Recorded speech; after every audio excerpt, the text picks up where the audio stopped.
This YouTube channel does not promote any violent, harmful, or illegal activities. All content provided by this channel is meant for an educational purpose only.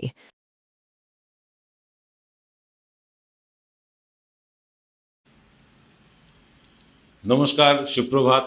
আপনাদের সকলকে আরও একবার স্বাগত জানাচ্ছি NK ডিজিটালের প্রভাতী সম্প্রচার third আইতে। আজকে আমরা আলোচনা করব যে এই যে পশ্চিমবাংলায় 26শে ভোট হতে চলেছে, এইটা নিয়ে একটা হাওয়া উঠেছে যে বিজেপি বোধহয় সমানে সমানে টক্কর দিচ্ছে, নেক টু নেক ফাইট হবে, ফটো ফিনিশে কে এগিয়ে যাবে, কে পিছিয়ে যাবে, এরকম নানা চুলচেরা বিশ্লেষণ বিভিন্ন চ্যানেলে শুরু হয়ে গিয়েছে। যথারীতি আমরাও পিছিয়ে থাকি কেন? আমরাও তো নির্বাচনী সমীক্ষাগুলো প্রায় 95% মিলিয়ে দিই, অন্যান্যদের থেকে ভালোভাবে মিলিয়ে দিই। তাই আমাদেরও দায়িত্ব বর্তায় আপনাদেরকে জানানো যে ভোট শতাংশের নিরিখে কারা কোথায় এগিয়ে আছে, পিছিয়ে আছে। তবে এটা সম্পূর্ণই কিন্তু সমীক্ষা বাদ দিয়ে ধারণার থেকে আমরা করছি, কারণ আমরা যে প্রেডিকশানগুলো করি সেগুলো অলমোস্ট মিলেই যায়। তো দেখা যাক এবার মেলে কি না মিলে। তবে আপনাদেরকে বলে রাখি যে বিজেপির সাথে যে তৃণমূলের ভোট শতাংশের তফাৎ খুব বেশি কিছু আছে তা না। তৃণমূল গতবার পেয়েছিল 46% ভোট, 46% ভোট, আর বিজেপি পেয়েছিল 39% ভোট, আর বাম, কংগ্রেস, আইএসএফ এরা সবাই মিলে পেয়েছিল 15% ভোট। অর্থাৎ বুঝতেই পারছেন যে ভোট শতাংশের যদি ফারাক দেখেন তাহলে 7% মাত্র ফারাক। মাত্র 7% ফারাকে যে কোনো সময় ওলট পালট হয়ে যেতে পারে, কিন্তু নির্বাচনে 7% অনেক বড় শতাংশ। 1% হলেও তবু মেনে নেওয়া যায়, 2% হলেও মানা যায় না, সেখানে 7% তফাৎ। এই 7% তফাৎ বিজেপি কিভাবে মেটাবে? বিজেপিকে আরও বেশি, মানে 7% না, আরও 8% ভোট পেতে হবে যদি তৃণমূলকে হারাতে হয়। তাই বিজেপির লক্ষ্য হিন্দু ভোট। এই যে শুভেন্দু অধিকারী বলছেন মুসলিম বিধায়কদের চ্যাংদোলা করে বাইরে পাঠিয়ে দেবেন, রামনবমী নিয়ে একটা বিরাট উত্তেজনার সৃষ্টি হচ্ছে। আমরা আগে থেকেই আপনাদেরকে বলে রাখছি রামনবমীতে পশ্চিমবাংলায় অশান্তির ঝড় বইবে। তবে রাজ্য সরকার, রাজ্য প্রশাসন এই ব্যাপারে একেবারে প্রস্তুত। যতটুকু খবর পেয়েছি, রামনবমীতে কেউ বদমাইশি করতে হলে তাকে দল, মত, রং বিচার না করেই কিন্তু তার প্রতি মানে প্রশাসন ব্যবস্থা নেবে, যে দলই করুক। এবার ঘটনা হচ্ছে যে এই রামনবমী শেষ সুযোগ বিজেপির কাছে। এরপরে বিজেপি আর কোনো সুযোগ পাবে না। এমনিতেই দেখুন ভোট নিয়ে কাজ করার মতন আছে মাত্র হয়তো 180 দিন কি 200 দিন। কেন এ কথা বলছি? কারণ এই যে ভোট 1 বছর বাকি, এই 1 বছরের মধ্যে এর মধ্যে অনেকগুলো, যেমন বর্ষা আছে, পুজো আছে, তারপরে এই গরমের মধ্যে ভোট প্রচার তো হওয়া সম্ভবই না, যদিও আগামী বছর যখন ভোট হবে তখন গরমই থাকবে। কিন্তু ঘটনা হচ্ছে সবাই নিজের নিজের মতন ঘর গোছাতে শুরু করেছে। বিজেপি যেমন চাইছে হিন্দু ভোটের বেশিটা তাদের কাছে নিয়ে যেতে, তৃণমূলও কিন্তু পিছিয়ে নেই। তৃণমূলও হিন্দু ভোট পেতে মরিয়া। তৃণমূলের মুসলিম ভোট একেবারে কনসোলিডেটেড, মানে এই ভোটটা কোথাও যাবে না, এর মধ্যে কোনো ভুল নেই। না আইএসএফ, না আইএমএম, কি এআইএমএম, এরা যে কেউ আসুক, তৃণমূলের যে মুসলিম ভোট আছে, সংখ্যালঘু ভোট আছে, শুধু মুসলিম বলবো না, শিখ ভোট যেটা আছে, সেই ভোটটা কিন্তু তৃণমূল ধরে রাখতে সক্ষম হবে। এবং আপনাদেরকে বলে রাখি, যেভাবে উত্তরবঙ্গে বিজেপির ধস নেমেছে, তাতে উত্তরবঙ্গ থেকে বিজেপির জন্য অত্যন্ত খারাপ খবর অপেক্ষা করছে।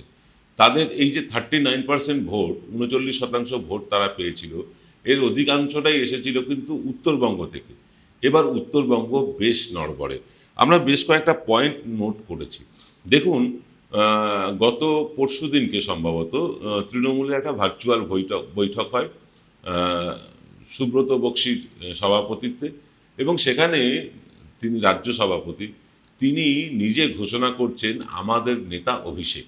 অর্থাৎ এই যে অভিষেক বনাম মমতা ইত্যাদি ইত্যাদি পারসেপশন ছড়ানো হচ্ছিল, আমরা তখনই বলেছি এই পারসেপশনটা মিথ্যে ছড়ানো হচ্ছে, ভুল প্রোপাগান্ডা করা হচ্ছে। আজকে মিলে গেল সেটা। সুব্রত বক্সি স্বয়ং বলছেন যে আমাদের নেতা অভিষেক, অর্থাৎ দলের মধ্যে কোনো এই নব্য আদির কোনো মানে গণ্ডগোলটা নেই, ছিলও না। বিভিন্ন চ্যানেল বলেছিল, আমরা প্রতিবাদ করেছিলাম, অনেকে মুচকি হেসেছিলেন, চটি চাটা বলেছিলেন, কিন্তু আমরা দায়িত্ব নিয়ে বলছি, তৃণমূলের যা খবর, সেই খবর আমরা যতটা ভালোভাবে আপনাদের দিতে পারবো, খুব দায়িত্ব নিয়ে বলছি, আর কোনো চ্যানেল ততটা ভালোভাবে দায়িত্ব নিয়ে দিতে পারবে না। কারণ আমাদের যে সূত্রগুলো আছে, যে সোর্সগুলো আছে, সেগুলো কিন্তু অত্যন্ত বিশ্বাসযোগ্য, ভরসাযোগ্য সোর্স। তাই আমরা আলফাল কিছু এমন কিছু বলবো না যেটা আপনাদেরকে বিভ্রান্ত করে। তখনও বলেছিলাম যে তৃণমূলের মধ্যে কোনো দ্বন্দ্ব নেই, অভিষেক বনাম মমতা কিছু নেই, এটা মিডিয়ার তৈরি। অভিষেক বন্দ্যোপাধ্যায় কিছুটা স্তিমিত ছিলেন রাজনীতিতে, সেভাবে সক্রিয়ভাবে অংশগ্রহণ করছিলেন না। তাই মনে হয়েছিল মমতা বন্দ্যোপাধ্যায় বনাম অভিষেক বন্দ্যোপাধ্যায় একটা লড়াই টড়াই আমরা দেখতে পাবো, একটা বিরাট ঘামাসান লড়াই হবে, ইত্যাদি ইত্যাদি। মিডিয়াও সেরকম বাজারে খাইয়েছিল। পাখি তো উড়ে গেল বলে সুমন চট্টোপাধ্যায় একটা ভিডিওই বানিয়ে ফেললেন, এরকম অনেকেই বানিয়েছেন। যাকে এবার ঘটনা হচ্ছে যে যখন তৃণমূল এই ঘর গুছিয়ে নিয়েছে, মানে নিজেদের মধ্যে যদি কোনো দ্বন্দ্ব থেকেও থাকে, সেটা যেমন তারা মিটিয়ে নিয়ে অভিষেককে নেতা ঘোষণা করেছে, এবং অভিষেকের নেতৃত্বে যে 26-এর লড়াইটা হবে এটা তারা পরিষ্কার করে দিয়েছে। এর আগেও দেখেছেন পরপর 3টে বিধানসভা, লোকসভা ইত্যাদি ইত্যাদি নির্বাচনে, এমনকি পঞ্চায়েত নির্বাচনেও অভিষেক বন্দ্যোপাধ্যায় কিন্তু নিজেকে প্রমাণ করেছেন। প্রতিটি নির্বাচনে তিনি তার দলকে নিজের কাঁধে দায়িত্ব করে নিয়ে জিতিয়েছেন। আমি মমতা বন্দ্যোপাধ্যায়কে কোনোভাবে খাটো করতে পারবো না, কারণ মমতা বন্দ্যোপাধ্যায়ের নির্দেশ ছাড়া অভিষেক এটা করতে পারেন না। এবং সর্বোচ্চ নেত্রী মমতা বন্দ্যোপাধ্যায়, যত জয় এসছে তার ঝুলিতেই যাবে, কিন্তু তার ঝুলিতে এই জয়গুলো তুলে এনে দিয়েছিলেন কিন্তু অভিষেক বন্দ্যোপাধ্যায়, এটা ভুললে চলবে না। তো যাই হোক, এই রকম অবস্থায় আবার 26-এর নির্বাচনের সেনাপতি করা হলো অভিষেক বন্দ্যোপাধ্যায়কে। উল্টো দিকে দেখুন, বিজেপি এখনও তাদের রাজ্য সভাপতি স্থির করে উঠতে পারছেন না। কাকে করবেন? দিলীপ ঘোষকে করবেন, শুভেন্দুকে করবেন, নাকি সুকান্ত মজুমদারকেই রেখে দেবেন? এই নিয়ে তারা মানে বহুধা বিভক্ত, বহু ভাগে বিভক্ত। উত্তর 24 পরগনা একটা ঘটনা আপনাদের বলি। উত্তর 24 পরগনায় জেলা সভাপতি হয়েছে বিজেপির, এবং জেলা সভাপতির নাম ঘোষণা হতেই সেখানে কিন্তু ধুন্ধুমার কাণ্ড লেগে গেছে। অর্থাৎ বিজেপিতে যাকেই সভাপতি করা হচ্ছে, হোক না কেন, সেখানে কিন্তু একটা ডিভিশন দেখা যাবে, একটা ভাগ দেখা যাবে। উল্টো দিকে তৃণমূলকে অনেক জমাট বাঁধা দেখাচ্ছে। তৃণমূল কিন্তু অনেক কি বলবো, একত্রিত হয়ে, ঐক্যবদ্ধ হয়ে লড়তে শুরু করে দিয়েছে। ইতিমধ্যেই ভুয়ো ভোটার বা ভুতুড়ে ভোটার যে বাছাইয়ের কাজ তৃণমূল কংগ্রেস কিন্তু মাঠে ময়দানে নেমে শুরু করেছে। মাঠে ময়দানে নেমে শুরু করেছে মানে তারা বাড়ি বাড়ি গিয়ে স্ক্রুটিনি শুরু করেছে। এবং অভিষেক বন্দ্যোপাধ্যায়ের কথা অনুযায়ী তিনি যা বলছেন যে এই প্রক্রিয়াটা সারা বছর চলবে। অর্থাৎ এই জনসংযোগ একদিকে হচ্ছে, তৃণমূল নেতারা মানুষের কাছে পৌঁছচ্ছেন, তাদের বাড়িতে কোনো ভুতুড়ে ভোটার আছে কিনা সেটা দেখার জন্য, সাথে সাথে মানুষের সাথে জনসংযোগ করছেন। কারোর কোনো যদি সরকারি ভাতা বা ইত্যাদি পেতে অসুবিধে হয় সেগুলোর ব্যাপারে সচেষ্ট হচ্ছে, এটা করছেন। উল্টো দিকে শুভেন্দু অধিকারী মুসলিম বিদ্বেষটাকে চরম পর্যায়ে নিয়ে গিয়েছেন। চরম পর্যায়ে এই কারণে নিয়ে গিয়েছেন, এই যে বাকি 15% ভোট আছে, বাম, কংগ্রেস এবং আইএসএফ এবং অন্যান্য যারা আছে, এই 15% থেকে কিছুটা ভোট তাদের ঝুলিতে টানার জন্য। তৃণমূলের ভোট তাদের ঝুলিতে যাবে না, এটা বিজেপিও খুব ভালো করে জানে। কিন্তু এই যে অন্যান্য যারা আছে তাদের ভোটটা যাতে বিজেপির ঝুলিতে যায়, কারণ এই ভোটটা যাওয়ার সম্ভাবনাও আছে। কারণ সাধারণ মানুষ এটা ভাবতে পারেন যে এদেরকে, কংগ্রেসকে ভোট দিয়ে কী হবে, তারা তো সরকার গড়বে না। আইএসএফকে ভোট দিয়ে কী হবে, তারা তো একটার বেশি আসন পায় না। সিপিএমকে ভোট দিয়ে কী হবে, তারা তো একটাও আসন পায় না। তো এই রকম একটা মানে ধারণা মানুষের মধ্যে গেঁথে দেওয়ার চেষ্টা হচ্ছে।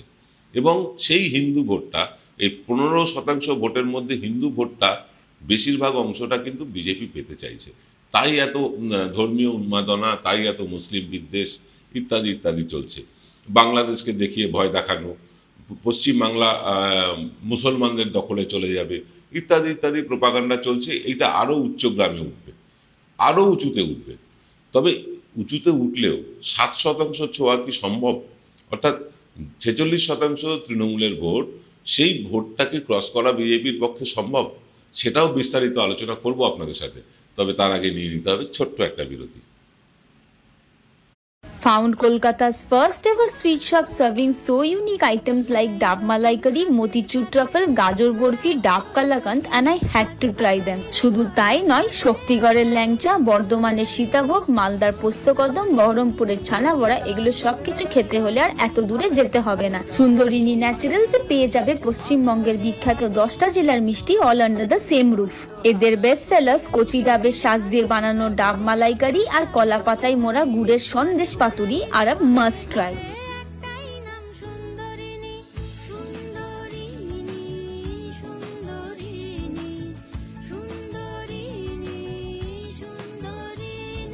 জয়গুরু রত্নভান্ডার জ্যোতিষীমা, এখানে গোল্ড মেডেলিস্ট জ্যোতিষী বসেন। হাই কোয়ালিটির আসল গ্রহরত্ন সবচেয়ে কম দামে এখানে পাওয়া যায়। স্থান বেলঘড়িয়া, রানী পার্ক, বটতলা, 2 নম্বর রেলগেটের নিকটে। 9681345722 এবং 9007778922।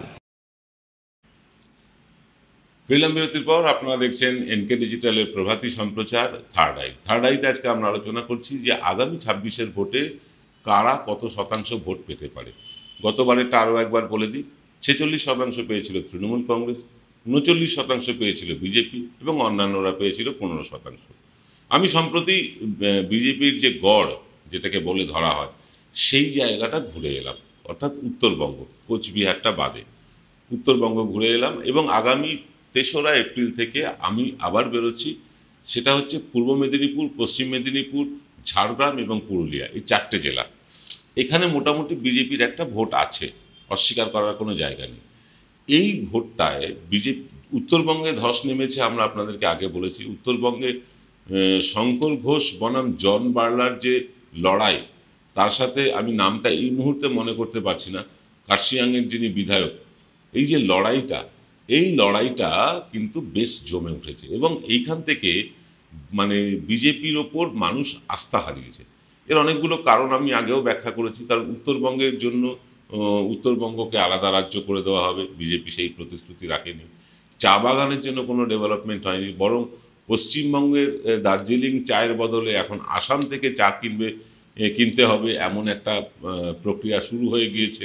অর্থাৎ পশ্চিমবঙ্গের চা শিল্পকে মানে প্রায় খুন করার উদ্যোগ নিয়েছে কেন্দ্রীয় সরকার।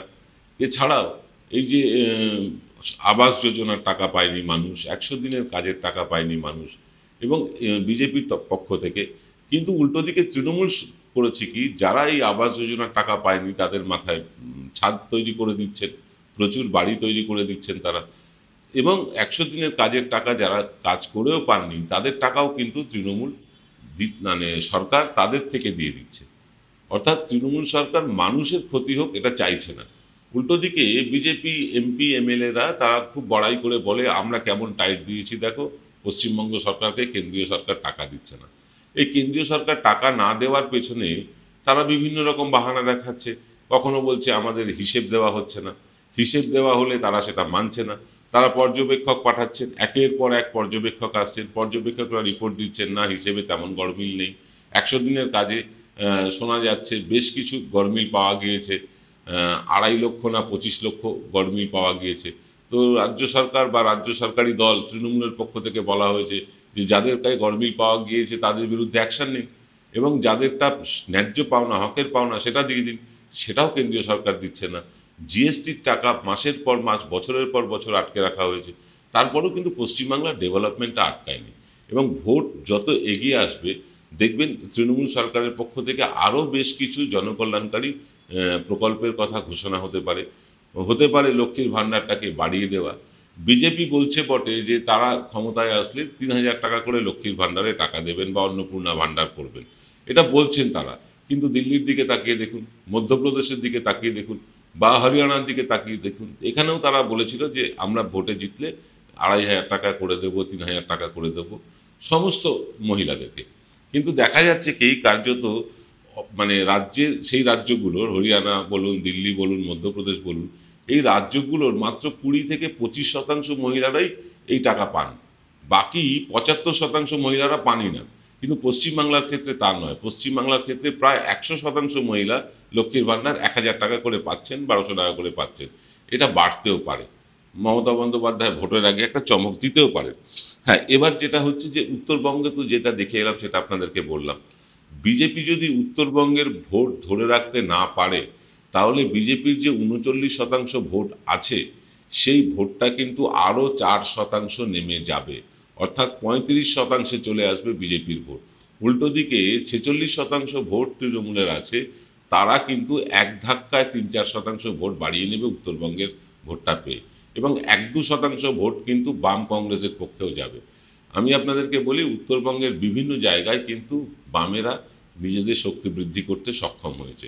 আরজিকর কাণ্ড বলুন, যাদবপুর কাণ্ড বলুন, বা এই শিক্ষক নিয়োগে দুর্নীতি নিয়ে বামেদের আন্দোলন বলুন, এসবের ফলে বেশ কিছু মানুষের যারা বিজেপিতে চলে গিয়েছিলেন, বিজেপিতে তাদের ভোট দিয়েছিলেন, তাদের কিন্তু বামেদের প্রতি আবার কিছুটা আস্থা ফিরতে শুরু করেছে।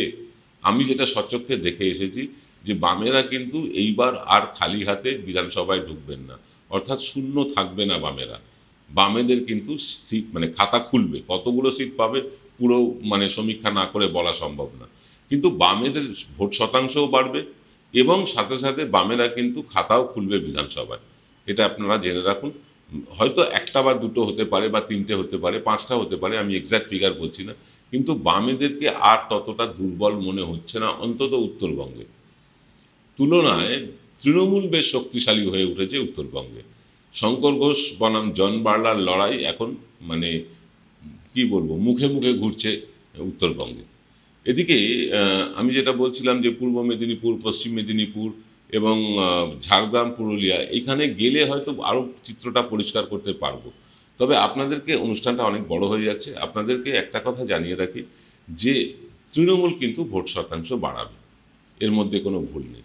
যে 46% ভোট তারা পেয়েছিল সেখান থেকে অন্তত 2% ভোট তারা বেশি পাবেই সারা পশ্চিমবাংলার নিরিখে। উল্টো দিকে যে 39% ভোট বিজেপি পেয়েছিল সেখান থেকে তারা কিন্তু 2-3% ভোট সারা পশ্চিমবাংলার নিরিখে কমতে পারে। আপনারা বলবেন যে আপনি চটি চাটা, তাই আপনি এসব বলছেন। দেখুন, তাহলে তো আমি তো বিজেপিকে 20% বলতে পারতাম। বা আমরা আমাদের সমীক্ষার সাথে কোনো কম্প্রোমাইজ করি না। আমাদের সমীক্ষাকে প্রভাবিত করার জন্য অনেক রাজনৈতিক দল অনেক রকমভাবে প্রচেষ্টা চালাচ্ছে, আগেও চালিয়েছে, আরও চালাচ্ছে, কিন্তু আমরা সমীক্ষার ক্ষেত্রে কারোর সাথে কোনো কম্প্রোমাইজ করি না। যেটা গ্রাউন্ড জিরোতে পাওয়া যায় সেই তথ্যটাই তুলে এনে দিই। এখন পর্যন্ত যা রিপোর্ট পাওয়া যাচ্ছে তাতে তৃণমূলের ভোট পার্সেন্টেজ 49% পৌঁছতে পারে, বিজেপির ভোট পার্সেন্টেজ 35% নেমে যেতে পারে, বামেদের ভোট শতাংশ 1% হলেও বাড়তে পারে, কংগ্রেসের ভোট যা ছিল তাই থাকবে। এরকম মোটামুটি একখানা আমরা ধারণা করছি, এটা আমাদের প্রেডিকশন। তবে সারা পশ্চিমবাংলা ঘুরে আসার পর আমি নিশ্চয়ই আপনাদেরকে একেবারে মানে পুঙ্খানুপুঙ্খ হিসেবটা দিতে পারবো। এখন পর্যন্ত যা মনে হলো সেটা আপনাদেরকে বললাম। আমার মনে হয় যে আমার সাথে আমাদের যারা দর্শক তারা সকলেই প্রায় একমত হবেন, কারণ যা পশ্চিমবাংলার রাজনৈতিক গতি প্রকৃতি, এখানে হিন্দুত্ব দিয়ে আর বেশি ভোট বাড়ানো যাবে না। হিন্দুত্ব দিয়ে যতটুকু ভোট বাড়ানোর বিজেপি বাড়িয়ে নিয়েছে, কারণ বামেদের প্রায় 21-22% ভোট বিজেপি কেড়ে নিয়েছে। এবার বামেদের অল্প অল্প করে উত্থান হচ্ছে বিভিন্ন পকেটে, এটাই বিজেপির সবচেয়ে বড় চিন্তার কারণ। তারা তৃণমূলকে হারানোর চেয়েও নিজেদের ভোট ব্যাংকটা ধরে রাখার ক্ষেত্রে অনেক বেশি সক্রিয়। দেখুন, 77 জন বিধায়ক নিয়ে তারা বিধানসভায় গিয়েছিলেন, এখন নেমে 65 হয়েছে। যতগুলো উপনির্বাচন হয়েছে প্রত্যেকটিতে বিজেপি হেরেছে। এবং আপনি লোকসভার ক্ষেত্রে দেখুন, 18 জন সাংসদ ছিলেন বিজেপির, নেমে গিয়ে 12টিতে চলে এসছে। অর্থাৎ বিজেপি এখন ক্ষয়িষ্ণু শক্তি পশ্চিমবাংলায়। এটা কিন্তু যারা বিজেপিতে ভোট দিয়েছিলেন, যে বামেদের বড় অংশটা, তারা এবার বুঝতে শুরু করেছেন। তারা চাইছেন বামেরা শক্তিশালী হোক, বিধানসভায় বামেদের স্বর থাকাটা খুব জরুরি, বিধানসভায় সমস্ত রাজনৈতিক দলের রিপ্রেজেন্টেশন থাকাটা অত্যন্ত জরুরি বলে আমরা মনে করি। তাই বামেরাও খাতা খুলুক, কংগ্রেসও খাতা খুলুক, প্রত্যেকেই খাতা খুলুক, সবার স্বর থাকুক বিধানসভায়, তবেই তো বিধানসভাকে আদর্শ গণতন্ত্রের মন্দির বলে আমরা বুঝতে পারব। বামেরা কিন্তু ধীরে ধীরে সেই লক্ষ্যে এগোচ্ছে। তবে হ্যাঁ, বামেদের সবচেয়ে বড় সমস্যা হচ্ছে তাদের মানে বয়সের ভারে তারা নুজো হয়ে গিয়েছে, বয়সের ভারে তারা ঝুঁকে পড়েছে, নতুন নেতৃত্বকে তারা গুরুত্ব এখনও সেভাবে দিচ্ছে না। ভোটের সময় ভোটে দাঁড় করিয়ে দেয় ঠিকই, কিন্তু তাদের হাতে পুরো দলের দায়িত্বটা এখনও বামেরা ছেড়ে দিতে পারেনি, বা পারছে না। মানে যতক্ষণ না বামেরা নিজেদেরকে এই জায়গা থেকে সরিয়ে আনবে, নতুন নতুন ছেলে মেয়েদের হাতে দায়িত্ব দেবে, কারণ বামেদাররা হারানোর কিছু নেই তো, এই বয়স্ক নেতৃত্বে হারানোর কিছু নেই, তারা অনেক কিছু পেয়েছে। এবার নতুন যারা নতুন মানে কি বলবো, এই ধরুন সৃজন বলুন, দীপশিতা বলুন, আরও যারা আছেন, প্রত্যেকের হাতে যদি দায়িত্ব অর্পণ করে দেওয়া যায়, এরা কিন্তু ভালো কাজ করবে। মীনাক্ষী, শতরূপ, এরা কিন্তু ভালো কাজ করবে। এদেরকে ছেড়ে দেওয়া হয় বা ভোটের বাজারে, কিন্তু কোমরে একটা দড়ি পরিয়ে, সেই দড়ির রাশ থাকে সেই বয়স্কদের হাতে। এবার সেই রাশটা ছাড়তে হবে, তাহলে যদি বামেরা কিছু ভালো ফল করতে পারে আমরা অবাক হব না। বিজেপির ফল খারাপ হবেই, এটা নিশ্চিন্তে থাকুন। আগের দিন অনুষ্ঠানে বলেছিলাম তৃণমূল 228 থেকে 235টা আসন পেতে পারে। পুরো বাংলা ঘুরে আসার পর আরও পুঙ্খানুপুঙ্খ হিসেব দেবো, আরও পার্সেন্টেজের হিসেব দেবো আপনাদের কাছে। আজ এই পর্যন্ত, দেখা হবে আজ রাত 8টায় এক্স ফ্যাক্টরে। সকলে ভালো থাকবেন, নমস্কার।